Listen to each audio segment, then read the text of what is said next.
আসসালামু আলাইকুম গাইস। আজকে সাংসারিক কিছু বাজার করা হলো, তো আপনাদের সাথে শেয়ার করব। দেখেন কি কি বাজার নিয়ে আসছে। এখানে লাউ, তেল, লবণ, পেঁয়াজ, রসুন, সাথে আছে ওই পাশে গাটি, কচুর গাটি, সাথে আছে সিম আর আছে ডাল। তো এখানে আমি আজকে রান্না করব হচ্ছে তেলাপিয়া মাছ আর হলো যে সিম দিয়ে। তো মাছগুলো আগেই ভেজে নিয়েছি, তরকারিগুলো কেটে কুটে নিয়েছি, এবার শুধু রান্না বসিয়ে দেব।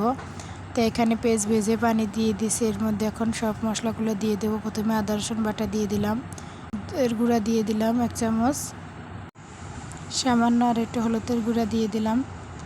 তো এবার দিয়ে দেব ঝাল যে যতটুকু খেতে পারে, আমি 1 চামচ মরিচের গুঁড়া দিয়ে দিলাম, লবণ দিয়ে দিলাম 1 চামচ। এবার ভালো করে মশলাটা সুন্দর করে কষিয়ে নিব। তো মশলা কষানোতেই আমি প্রত্যেকবার বলি যে মশলা কষানোতেই হচ্ছে যে তরকারির স্বাদ। মশলা যত সুন্দর করে কষানো হবে খেতে ততই ভালো লাগবে। তো এখানে আমার মশলা কষানো হয়ে গেছে। তো এবার আমি সিমগুলো দিয়ে দেবো। মশলাটা সুন্দর করে কষিয়ে নিয়েছি লাল লাল করে। তা সব বন্ধুদেরকে একটাই বলবো, প্লিজ ভিডিওটা না টেনে দেখবেন না, মানে টেনে টেনে দেখবেন না। সবাই প্লিজ ফুল ভিডিওটা দেখে তারপরে কমেন্ট করার চেষ্টা করবেন। সবাই আমার ভিডিওটা দেখবেন এবং কি কমেন্ট করার চেষ্টা করবেন ফুল ভিডিও দেখে। ভালো লাগলে অবশ্যই একটা লাইক এবং কে পাশে থাকা বেল আইকনটি বাজিয়ে নেবেন। তাই নতুন সিম এবছর খাচ্ছি, এবছর এই প্রথম সিম রান্না করব। এর আগে আর সিম আনা হয়নি, আজকে ফার্স্ট রান্না করতেছি। তা খাবার পরেই আমি কিন্তু ভিডিওটা এডিট করছি। রান্নাটা খুবই ভালো হয়েছে এবং কি সিম খেতে খুবই ভালো লাগছে। ফার্স্ট টাইম আজকে খাচ্ছি এবছর সিম তরকারি, তাই খেতে কিন্তু খুবই ভালো লাগছে।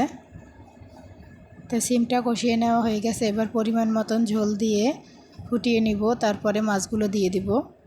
তাই ধনিয়া পাতা দিয়ে, টমেটো, আলু দিয়েও কিন্তু তেলাপিয়া মাছ রান্না করলে এই শীতে খেতে খুবই ভালো লাগে। তো আজকে আমি আলু দিইনি, কারণ এখনও নতুন আলু উঠিনি। পুরান আলু খুবই মিষ্টি লাগে, তাই আলু দিইনি, শুধু সিম দিয়ে রান্না করলাম। খেতে কিন্তু খুবই ভালো লাগছে, আর নতুন সিমের গ্রান কিন্তু খুবই সুন্দর। তো এবার মাছগুলো দিয়ে দিব।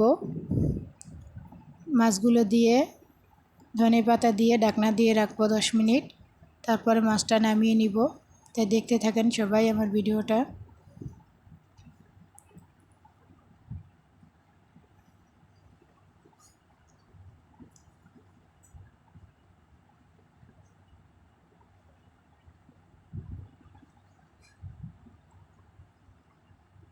তো মাছ কিন্তু হয়ে গেছে, আমি ধনে পাতা কাঁচামরিচ দিয়ে দিয়েছি। মাছ যখন দিয়েছি তারপরেই আমি ধনে পাতা কাঁচামরিচ দিয়ে দিছি, সেটাকে লিপ উঠাই নাই। কিন্তু খেতে কিন্তু খুবই স্বাদ হয়েছে। কে কে ধনে পাতা দিয়ে তেলাপিয়া মাছ, টমেটো, আলু দিয়ে খেতে পছন্দ করেন অবশ্যই জানাবেন। ভালো লাইক, কমেন্ট, পাশে থাকা বেল আইকনটি বাজিয়ে নেবেন। আল্লাহ হাফেজ।